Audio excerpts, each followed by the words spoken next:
I wrote this piece as a reflection on a simple, everyday moment, watching my toddler interact with other children. But like many moments I've experienced in parenthood, it quickly became something deeper. What started as quiet observation turned into a microcosm of how I wrestle with my own self-esteem and how I often project my fears or hopes onto my child, and how easily I forget that we're both still learning. This is about grace, giving it to ourselves, to our children, and to everyone around us who is still learning, still fumbling, still growing. It's a reminder that how we observe our children can reveal how we treat ourselves. And maybe it offers a chance to do both with more compassion.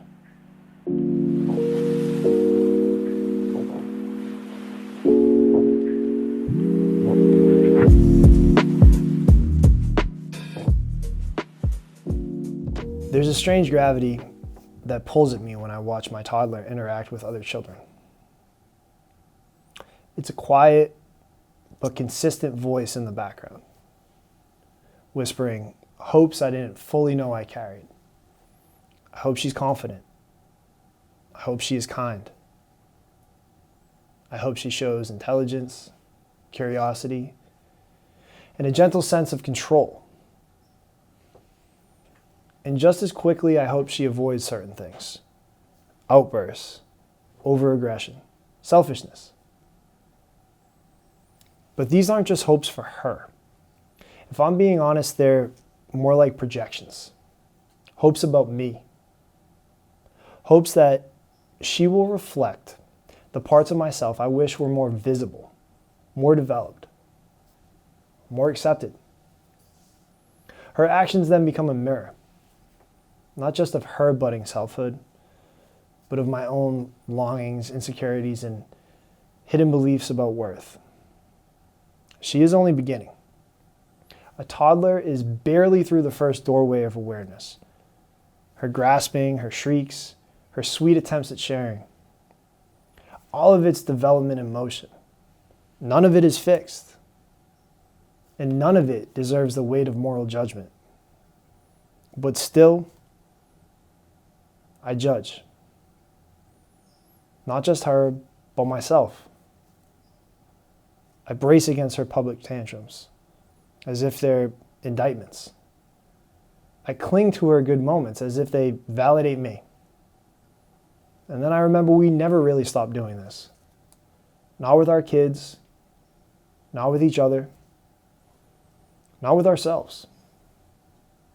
This is the root of what I now think of as a toddler interaction theory. A recognition that when we observe our children with anxious hope or subtle fear, we are often projecting our own unresolved stories onto their still forming ones. And we do this too with adults.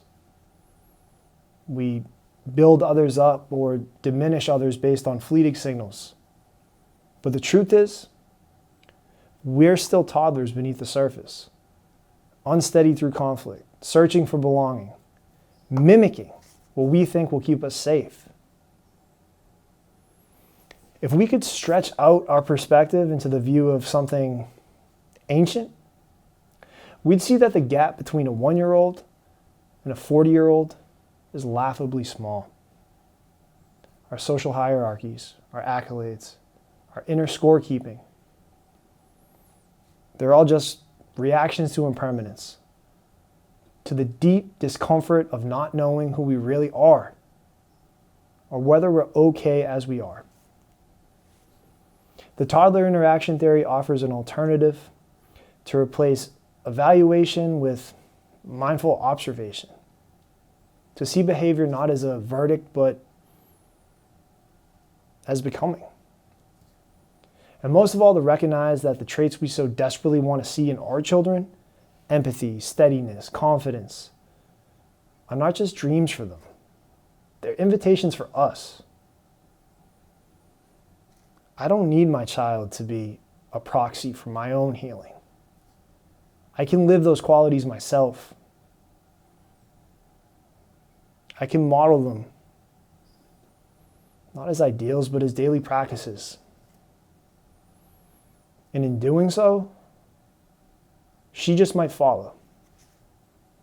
Not through instruction, but through imitation. Parenting then becomes more than teaching. It becomes a reckoning with yourself. It becomes a soft and sacred opportunity to reparent the younger parts of me still lingering inside. The ones who also wanted to be seen, to belong, to be good. And in that space, I can begin to let her be a child. And truthfully, let myself be one too. Just a little.